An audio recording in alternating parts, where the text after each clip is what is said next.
إن الحمد لله نحمده ونستعينه ونستغفره ونؤمن به ونتوكل عليه ونعوذ بالله من شرور أنفسنا ومن سيئات أعمالنا من يهده الله فلا مضل له ومن يضلل فلا هادي له ونشهد أن لا إله إلا الله وحده لا شريك له ونشهد أن سيدنا ومولانا محمدا عبده ورسوله صلى الله عليه وعلى آله وصحبه وبارك وسلم تسليما كثيرا.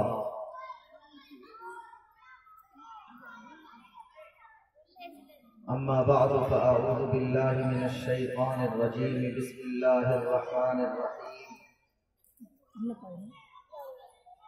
وقرآنا فرقناه لتقرأه على الناس على مكث ونزلناه تنزيلا. صدق الله مولانا العلي العظيم.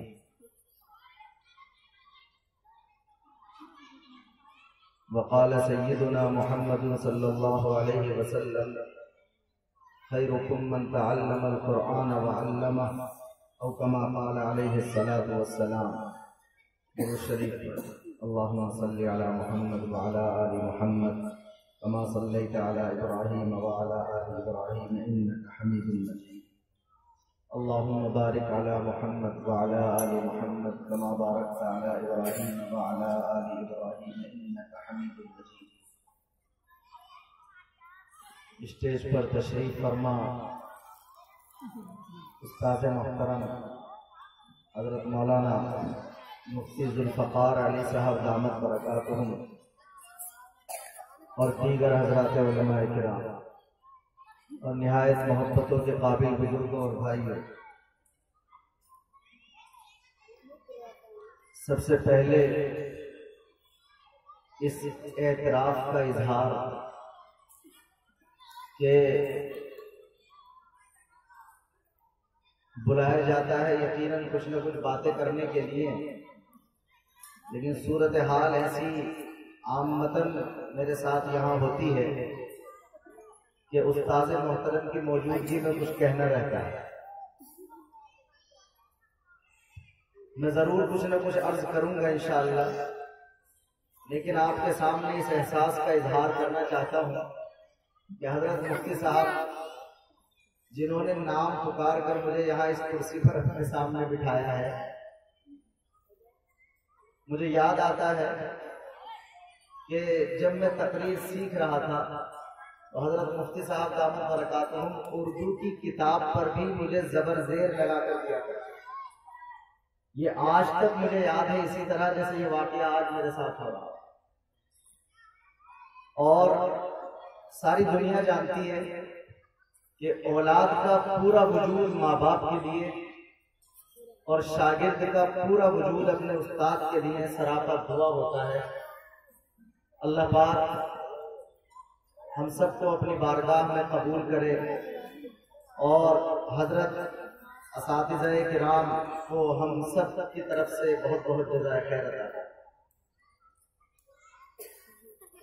آپ حضرات سے یہ گزارش ہے کہ یہ مدرسے کی نسبت کا پروگرام ہے، اور جب مدرسے کی نسبت کا کوئی پروگرام ہوتا ہے تو حالات کا اور ماحول کا تقاضا بھی ہوتا ہے، اور ہمارا بھی جی چاہتا ہے کہ کچھ پڑھنے پڑھانے کی بات کی جائے. اور آج کے دور میں اگر مسلمانوں کو جلسہ کر کے یہ بتانا پڑے کہ آپ اپنے بچوں کو علم سکھائیے، آپ اپنے بچوں کو تعلیم سے قریب لائیے، آپ اپنے بچوں کو پڑھا لکھا بنائیے، تو یہ خوش ہونے کی بات نہیں ہے، دکھ کی بات. غور سے سنیے گا پوری بات. اگر آج بھی جلسہ کر کے یہ بتانا پڑے کہ آپ اپنے بچوں کو پڑھائیں تو یہ زیادہ خوش ہونے کی بات نہیں ہے. یہ بات تو بغیر بتائے سمجھ میں آ جانی چاہیے. ساری دنیا کے حالات ہر نئے دن کا سورج جو نکل رہا ہے وہ ہر انسان کو یہ سمجھانے کی کوشش کر رہا ہے کہ اگر آپ اپنے بچوں کا مستقبل بہتر چاہتے ہیں، اگر آپ اپنے بچوں کو دنیا اور آخرت میں کامیاب دیکھنا چاہتے ہیں، تو اس کے لیے تعلیم کے علاوہ کوئی ذریعہ آج دنیا میں نہیں۔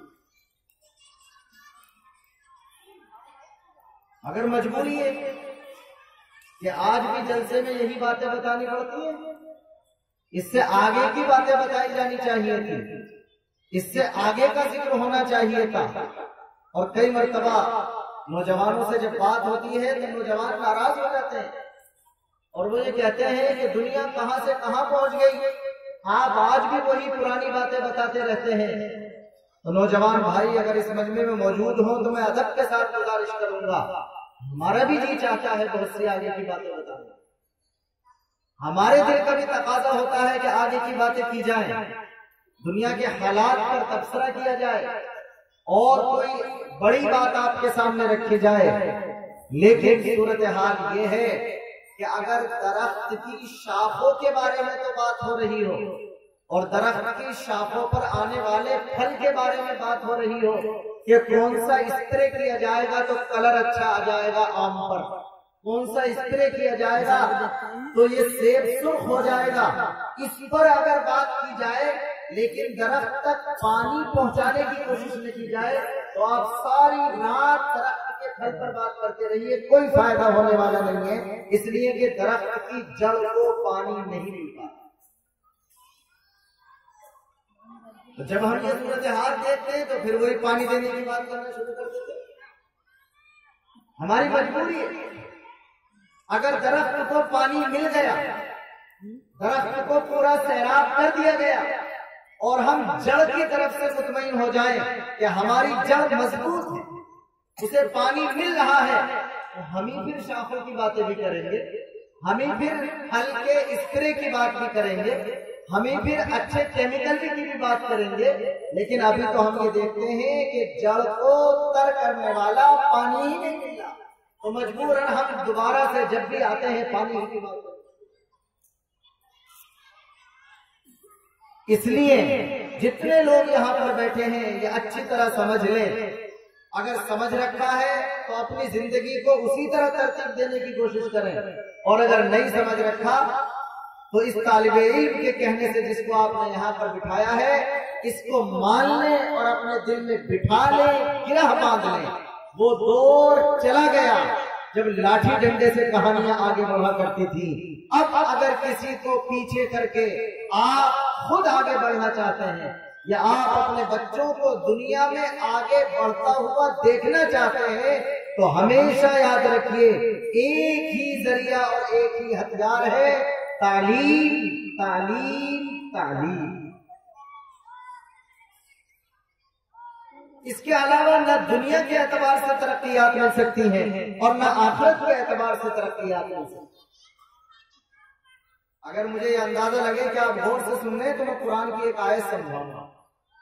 قرآن میں اللہ تعالیٰ نے دو قسم کے مزاج رکھنے والے انسانوں کا نقشہ کیا۔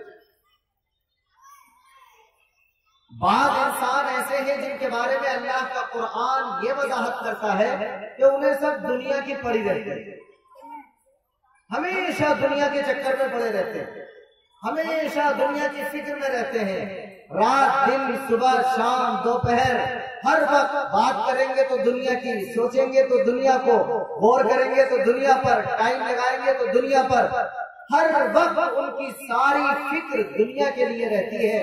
حتیٰ کہ صورتحال یہ ہے کہ اگر علماء کے پاس بھی جاتے ہیں تو بھی اپنی دنیا کو اچھی بنانے کے لیے جاتے ہیں، دین کی بات معلوم کرنے کے لیے۔ علماء سے آپ معلوم کیجئے، اگر کسی عالم سے دن میں 10 لوگ ملاقات کرتے ہیں تو شاید 2 لوگ دین کی بات کے لیے کرتے ہیں اور 8 لوگ اپنے دنیا کے چکر میں ملاقات کرتے ہیں۔ ادھر بھوت آ گیا، ادھر جن آ گیا، میرا کاروبار نہیں چل رہا، میرے بیٹے کا جی نہیں لگ رہا، وہ فیکٹری سے بھاگ آیا، وہ کام سے بھاگ آیا۔ 10 میں سے 2 بندے تو آ سکتے ہیں دین کی فکر لے کر کے، ورنہ تو 8 بندے دنیا کی فکر لے کر آتے ہیں مولانا کے پاس کیا جائے.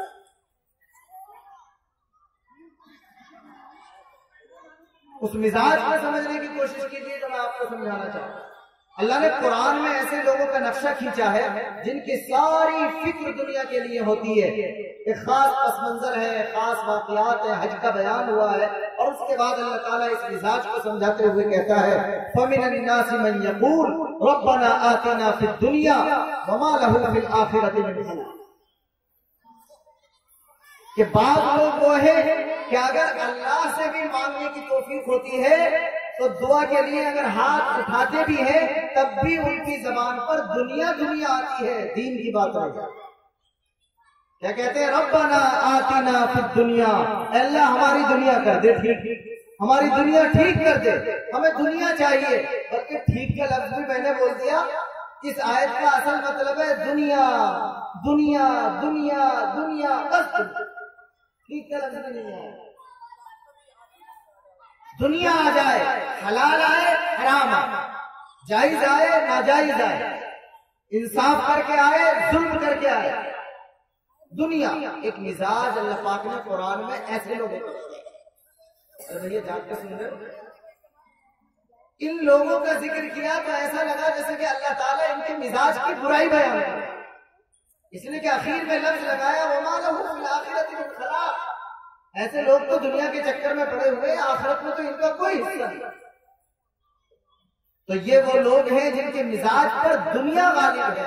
اب میں آپ سے سوال کرتا ہوں جتنے لوگ یہ بیٹھے ہیں کہ جب دنیا کی فکر کرنے والوں کے مزاج کو اللہ نے برا بتا دیا تو پھر اچھا آپ کس کو بتائے گا جس کا مزاج اچھا ہونا چاہیے؟ ارے بولو بھائی، دنیا کی فکر رکھنے والوں کے مزاج کو تو خراب بتا دیا تو پھر اچھا کن لوگوں کو ہونا چاہیے؟ دماغ میں یہ بات آتی ہے کہ جو دین کی فکر کرنے والے ہوں وہ اچھے مزاج والے ہوں گے، لیکن قربان میرے اللہ کے فیصلے پر، قربان میرے اللہ کے خیر خواہی پر، قربان میرے اللہ کی مہربانی پر کہ اس نے جب اچھے لوگوں کے مزاج کا ذکر کیا تو اس میں دنیا کو سائڈ نہیں کیا بلکہ دنیا اور آخرت دونوں چیزوں کو. اللہ پاک فرماتا ہے پلٹ کر وَمِنْهُمْ مَنْ يَقُولُ رَبَّنَا آتِنَا فِي الدُّنْيَا حَسَنَةً وَفِي الْآخِرَةِ حَسَنَةً وَقِنَا عَذَابَ النَّارِ. یہ والی دعا تو یاد ہوگی نا، نماز میں پڑھتے ہوں گے. قرآن کی آیت ہے، دوسرے پارے میں اللہ پاک نے اٹھایا رَبَّنَا آتِنَا فِي الدُّنْيَا. دنیا کا لفظ آ رہا ہے، دیکھو عربی میں بھی دنیا کو دنیا ہی کہہ رہے ہیں. کیا مطلب ہے اس کا؟ کہ بعض لوگ تو وہ ہوتے ہیں کہ جو صرف دنیا کے فکر میں رہتے ہیں، یہ برے لوگ ہو گئے. لیکن اچھے کون ہوتے ہیں؟ اچھے وہ نہیں ہیں جو صرف تسبیح لے کر پہاڑوں پر چلے جائیں اور دنیا کی فکر نہ کریں، نہ بیوی کی فکر، نہ بچوں کی فکر، نہ دکان کی فکر، نہ مکان کی فکر. ایسے لوگوں کی اللہ تعالیٰ تعریف نہیں کرتا، بلکہ تعریف ان کی کر رہا ہے جو دنیا کے لیے بھی اچھی بات اللہ سے مانگتے ہیں اور آخرت کے لیے بھی اچھی بات اللہ سے. تو دین یا مدرسہ یا مدرسے میں ہونے والا جلسہ یا جلسے میں تقریر کرنے والے مولانا وہ یہ بتانے کے لیے نہیں ہے کہ آپ کے لیے ساری دنیا کے پڑھنے پڑھانے کی چیزوں کو ناجائز کرتے ہیں. نہیں، اللہ پاک نے جائز قرار دیا. اللہ پاک نے دنیا اور آخرت دونوں کے سنوارنے کی فکر قرآن کریم نے بیان کی. ربنا آتنا فی الدنیا، اللہ ہمیں دنیا میں بھی ترقی عطا فرما، وفی الآخرت حسنہ، اور اے اللہ ہمیں دنیا سے جانے کے بعد آخرت کی زندگی میں بھی ترقی اور اچھائی عطا فرما، وقنا عذاب النار، اور ہمیں دوزخ کے.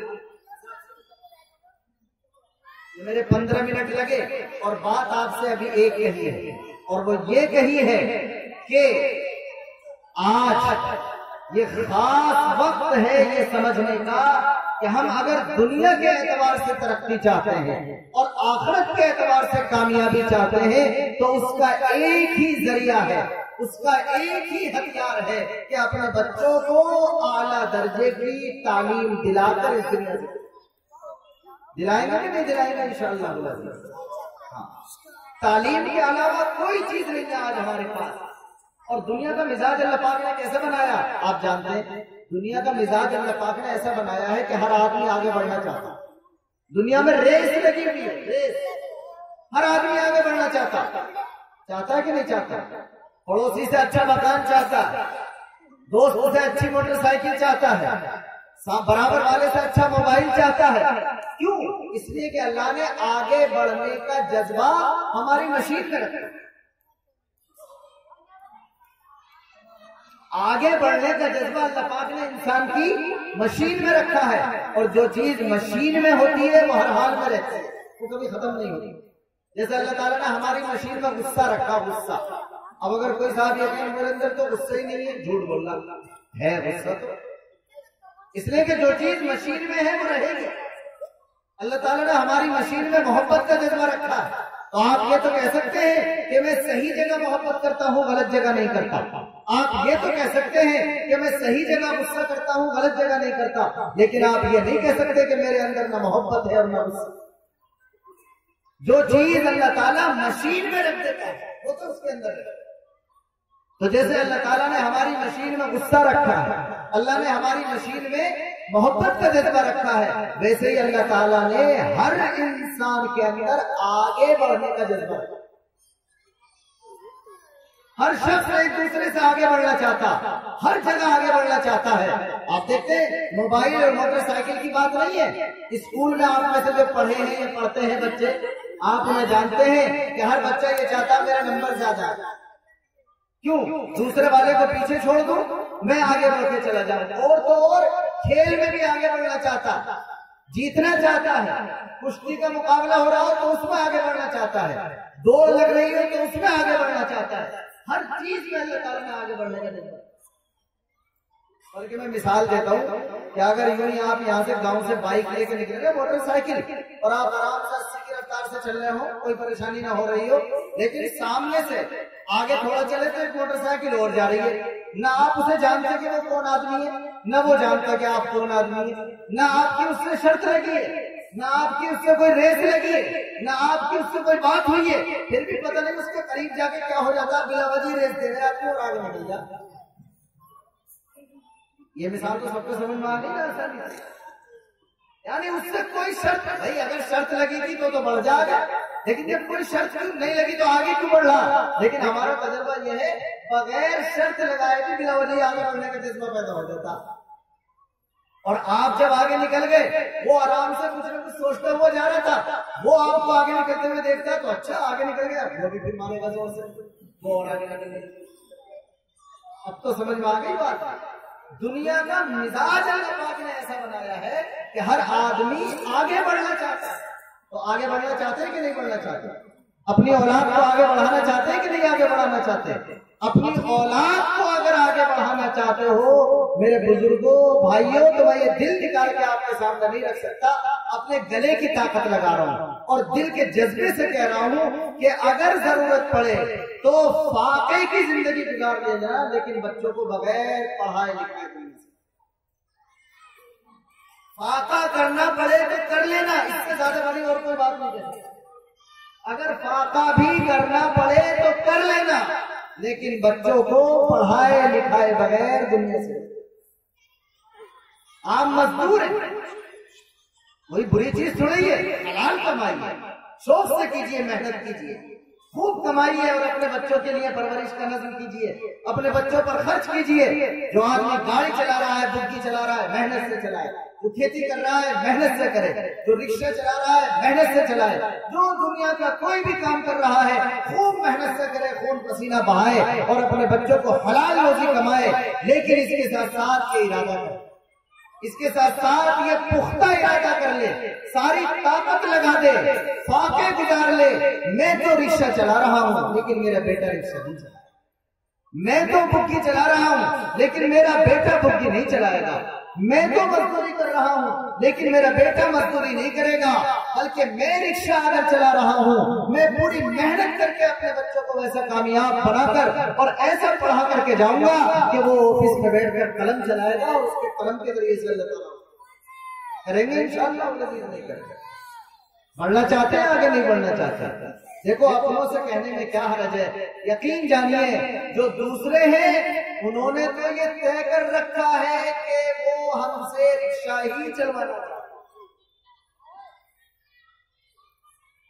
ای رکشے بانٹ دیے، ای رکشے بڑے خوش ہو گئے، ای رکشہ بڑھ گیا، خوش ہو رہے اور رو. تمہیں اسی لائق سمجھا کہ میں رکشے چلا خوش ہو رہے ہیں آپ؟ پچھلی سرکار نے ای رکشے بانٹ دیے نا، وہ جو چل رہے تھے ای رکشے، بیٹری والے رکشے چل رہے ہیں، خوش ہو گئے، بانٹ دیے، یہ کر دیا وہ کر دیا، خوش ہو رہے اور رونے کی ضرورت۔ ان کا تو پلان ہی یہ ہے کہ وہ رکشے پر لے آئے، ان کا تو پلان ہی یہ ہے کہ وہ بگھی پر لے آئے، ان کا تو پلان ہی یہ ہے کہ وہ مٹی ڈلوائے، ان کا تو پلان ہی یہ ہے کہ ان کو خدمت گزار بنا کر کے چھوڑے۔ آپ کو سوچنا ہے، آپ کو غور کرنا ہے، اپنی نسل کے لیے غور کرنا ہے، اپنی اولاد کے لیے غور کرنا ہے۔ یاد رکھنا، جو محنت کرے گا، جو ارادے کرے گا، تو اللہ تبارک و تعالیٰ اسے اس کی محنت اور ارادے میں انشاءاللہ کامیاب۔ لیکن بڑی محنت کرنی پڑتی ہے۔ کسی کو اگر پیچھے چھوڑ کے آگے بڑھنا ہو، آپ کہیں گے پتہ نہیں کیسی باتیں کر رہا ہوں، لیکن میری مجبوری ہے، میرا جو جی چاہے گا وہ باتیں۔ جب کسی کو پیچھے چھوڑ کر آگے بڑھنا ہو تو اس سے تیز چلنا پڑتا کہ نہیں چلنا پڑتا؟ ہاں، ورنہ آپ ساری زندگی پیچھے نہیں کر سکتے۔ وہی موٹر سائیکل کی مثال ہے، آپ جا رہے اگلا 80 پہ چلنا، تو آپ اگر 70 پہ چلیں گے تو نکل جائیں گے آگے۔ اگلا والا 80 کی رفتار سے بھگا رہا اپنی گاڑی، تو آپ 70 پہ چلائیں گے تو نکل جائیں گے؟ نہیں نکلیں گے۔ 75 پہ چلائیں گے تو نکل جائیں گے؟ 80 پہ بھی اگر چلائیں گے تو نکلیں گے۔ آپ کو 90 اور 100 پہ جانا، بعد میں آپ 80 پہ آ جائیں گے، لیکن جس وقت آپ کسی کو پیچھے کرنا چاہتے ہیں، اپنے آپ آگے بڑھنا چاہتے ہیں، تو اس کی رفتار سے اپنی رفتار کو تیز کرنا پڑے گا۔ جو باتیں کہی جائیں انہیں بھی سمجھنا چاہیے، اور جو ان میں چھپی ہوئی ہو انہیں بھی سمجھنا چاہیے۔ کچھ باتیں کھلی بھی ہوتی ہیں اور کچھ باتیں کھلی ہوئی باتوں میں اندر چھپی ہوئی ہوتی ہیں۔ وہ ہندی کی کتاب میں پڑھا ہوگا سب لوگوں نے کہ میاں منزل پر پہنچنا تھا ایک کچھوے کو اور ایک خرگوش کو، تو بتاؤ ساری دنیا جانتی ہے کہ کون پہلے پہنچے گا؟ خرگوش پہلے پہنچے گا، کچھوا اس کا مقابلہ کہاں کرے گا؟ لیکن اگر کوئی غافل ہو جائے، اگر کوئی ٹینشن ہی نہ لے، اگر کوئی سست ہو جائے، اگر کوئی سو جائے، اگر کوئی نیند میں ڈوب جائے، تو پھر جس کا تصور بھی نہیں ہو سکتا تھا وہ منزل پہ پہلے پہنچ جائے گا۔ کچھوے آج منزل پہ پہنچے ہوئے ہیں، اس سے زیادہ میں اپنا اور کچھ دل نہیں نکال کر سکتا آپ کے سامنے۔ اہم کر لیجیے، یقین کر لیجیے، لکھ لیجیے، دل میں رکھ لیجیے، گاٹھ باندھ لیجیے کہ ہماری جو گزری سو گزری، لیکن آج ہم اپنی نسلوں کے لیے تعلیم کے فیصلے، آج ہم اپنی اولاد کے لیے پڑھائی لکھائی کے فیصلے کریں گے۔ ہم جو خون پسینے سے کما رہے ہیں اسے اپنے بچوں کی پڑھائی پر لگائیں گے، انہیں روشن کریں گے، انہیں چمکائیں گے، انہیں دنیا میں نمایاں کریں گے، اور انہیں دین بھی ساتھ ساتھ سکھائیں گے۔ دنیا کی بھی ترقیات اور آخرت کی بھی ساری کامیابیاں اللہ تبارک و تعالیٰ نے علم سے جوڑ کر کریں گے انشاءاللہ۔ اس علم کے بغیر نہ دنیا کے اعتبار سے ترقی ملے گی اور نہ آخرت کے اعتبار سے کامیابی ملے گی۔ دنیا کے لیے اتنا کر جتنا دنیا میں رہنا ہے، آخرت کے لیے اتنا کر جتنا آخرت میں، دونوں کے لیے تیاری کرنی ہے۔ اپنے بچوں کے لیے، اپنی نسل کے لیے، اپنی اولاد کے لیے تعلیم ہی ایک ایسا واحد ذریعہ ہے کہ جس کو اپنا کر آپ کی اولاد سربلندیوں کی طے کر سکتی ہے، ورنہ تو آپ خواب دیکھیے، خواب دیکھتے رہیے، اسے تعبیر ملنے والی ہے۔ اب ذرا کڑوی بات آ رہی ہے، تعلیم بڑی مہنگی ہو گئی اور اب تو لوگ بڑے پریشان ہیں۔ اب تو کچھ مدرسے والے بھی فیس لینے لگے، فری بھی پڑھا رہے ہیں۔ چلو اللہ پاک کیا آپ کو خوب چندہ دے اور آپ فری ہو جاتے ہیں، لیکن بہت سی تعلیم مہنگی ہو گئی۔ آج کل لوگ کہتے ہیں ہمارے پاس پڑھانے کے لیے نہیں ہے۔ دیکھو کڑوی بات کر رہا ہوں، جو یہ کہتا ہے کہ میرے پاس پڑھانے کے لیے نہیں ہے، جو اپنے بچوں کی پڑھائی پر 50,000 نہیں خرچ کرتا، وہ شادی پر 3 لاکھ کہاں سے کر دیتا ہے؟ کون ہے اپنے آپ کے غریب ہونے کی دہائی دے رہا ہے؟ کون ہے کہ اس کے پاس پیسے نہیں ہیں؟ لیکن ناک دکھانے کے لیے پیسہ ہے، شادی پر خرچ کرنے کے لیے پیسہ ہے، پٹاخے چھوڑنے کے لیے پیسہ ہے، ناچنے کے لیے پیسہ ہے، ڈیکوریشن کرنے کے لیے پیسہ ہے، ساری واحیات میں خرچ کرنے کے لیے پیسہ ہے۔ اگر نہیں ہے تو بچوں کی تعلیم پر لگا دیں۔ مسلمانوں سوچو تو صحیح کر جہاں خرچ کرنا چاہیے وہاں بچا کر رکھ رہے ہو، اور جہاں خرچ نہیں کرنا چاہیے وہاں دل کھول کے خرچ کرو۔ لہٰذا یہ کہنا بڑا آسان ہے کہ ہمارے پاس حالات نہیں ہیں، لیکن وہ حالات شادی آتی ہے تو کہاں سے آ جاتے ہیں؟ کیوں قرض لے کر خرچ کر دیتے ہیں؟ بچے کی تعلیم پر تو بغیر قرض لیے بھی خرچ نہیں کیا جا رہا، اور نام دکھانے کے لیے، پڑوس میں بڑا بننے کے لیے، جہیز کو زیادہ خوبصورت بنانے کے لیے، اچھی بڑی شادی کرنے کے لیے، کئی کھانے کرنے کے لیے قرض لے کر پیسہ خرچ۔ جب تک مسلمان کی سوچ نہیں بدلے گی، جب تک ہماری سمجھداری اور ترقی نہیں کرے گی، تو اس وقت تک ہم اپنے بچوں کو جاہل رکھتے رہیں گے اور بس نکاحوں پر خرچ کرتے رہیں گے، بچوں کی تعلیم پر خرچ نہیں۔ یہ ارادے کیجئے ہمیں تعلیم پر خرچ کرنا ہے، پڑھائیے لکھائیے۔ آپ اگر بچے کو پڑھا دیں گے اور اس کے پاس کچھ نہ ہو، نبی پاک علیہ السلام نے ارشاد فرمایا کہ کسی باپ نے اپنے بیٹے کو تعلیم، اچھی تعلیم سے زیادہ کوئی تحفہ نہیں۔ آپ اپنے بچوں کو بینک بیلنس چھوڑ کر چلے جائیے، زمین جائیداد دے کر کے چلے جائیے، گاڑیاں چھوڑ کر کے چلے جائیے، نبی نے اس کو زیادہ اچھا تحفہ نہیں بتایا۔ نبی نے سب سے اچھا تحفہ باپ کا یہ بتایا ہے کہ جو باپ اپنی اولاد کو اچھی تربیت اور اچھی تعلیم دے کر کے چلا گیا، چاہے دنیا کے اعتبار سے وہ کچھ دے کر نہ گیا، تو وہ اپنی اولاد کا سب سے اچھا تحفہ دے دے۔ حضرت عمر ابن عبدالعزیز رحمت اللہ علیہ کا جب انتقال ہونے لگا تو ان کی کئی ساری اولادیں تھیں، ان کی اہلیہ کہنے لگی کہ آپ دنیا سے جا رہے ہیں اور یہ سارے کے ساری اولاد، ان کے پاس تو کھانے کے لیے، پینے کے لیے، پہننے کے لیے، رہنے کے لیے کچھ نہیں ہے۔ تو عمر ابن عبدالعزیز نے اپنی ساری اولاد کو بلایا اور کہا، بیٹا اور بیٹی، میں نے تجھے قرآن کا حافظ بنا دیا کہ جی ابا جان بنا دیا، میں نے تجھے قرآن کا حافظ بنا دیا کہ جی ابا جان بنا دیا، کہ میں نے تجھے قرآن کا حافظ بنا دیا کہ جی ابا جان بنا دیا۔ سب کی تعلیم کا ذکر کر کے اپنی بیوی سے کہا، عمر نے ان بچوں کو حافظ قرآن بنا دیا، روزی دینا اللہ کا کام ہے، یہ نہیں رہیں گے انشاءاللہ۔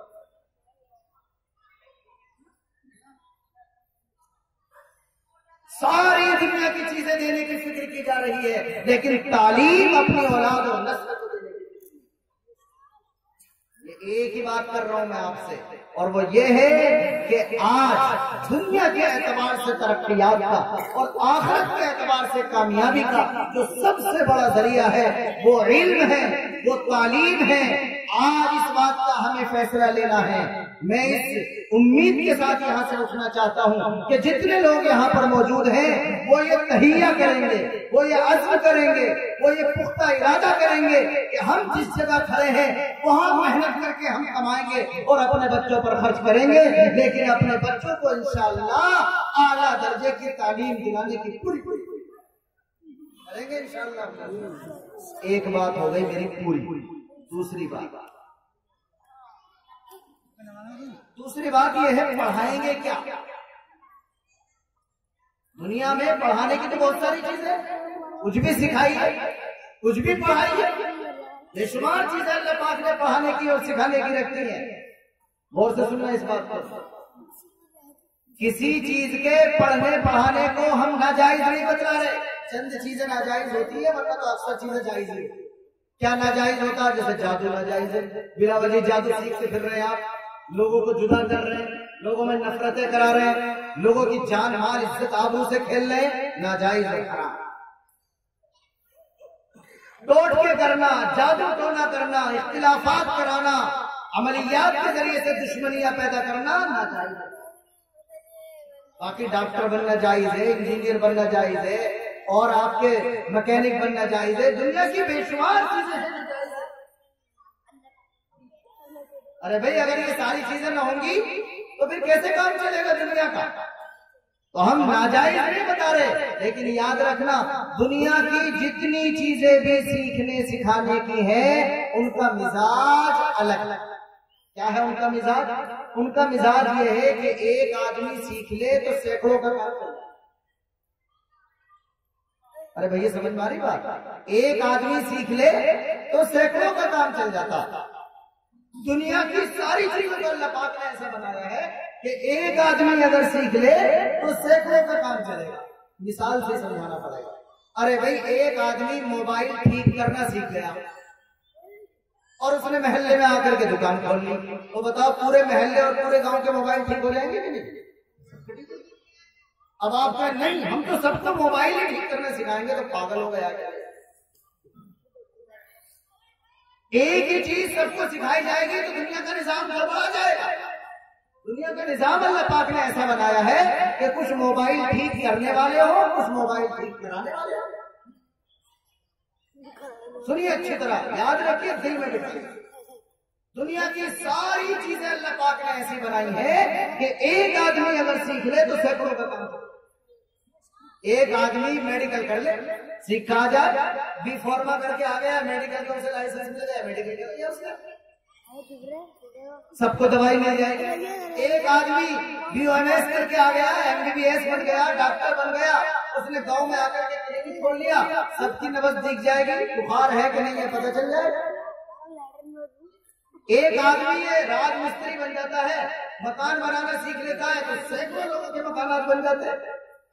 سب مکانوں میں رہ رہے لیکن آتا کتنوں سے ہے مکان بنانا؟ دو چار سے آتا، لیکن مکان سب کی بن گئے۔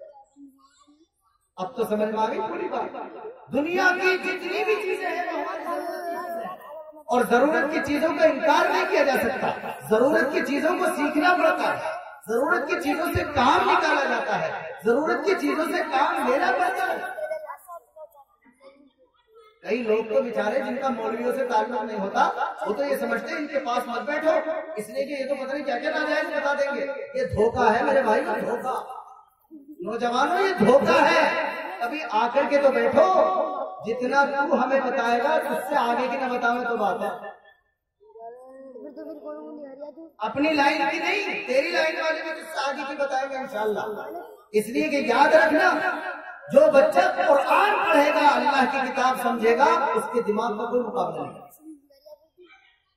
وہ اللہ کی کتاب سمجھ رہا ہے، وہ اللہ کی کتاب سمجھ رہا ہے۔ مدرسے میں تین کام ہوتے ہیں۔ مدرسہ جسے پورا قرآن یاد کرا دے اسے تو حافظ صاحب کہتے ہیں، اور جسے اچھا پڑھنا سکھا دے اسے قاری صاحب کہتے ہیں، اور جسے پورے قرآن کا ترجمہ سکھا دے اسے مولانا کہتے ہیں۔ حافظ بننے میں تو 2.5 سال لگ رہا ہے، قاری بننے میں 1.5-2 سال لگ رہا ہے، مولانا بننے میں 8 سال لگتے ہیں۔ کیوں؟ اس لیے کہ پورے قرآن کا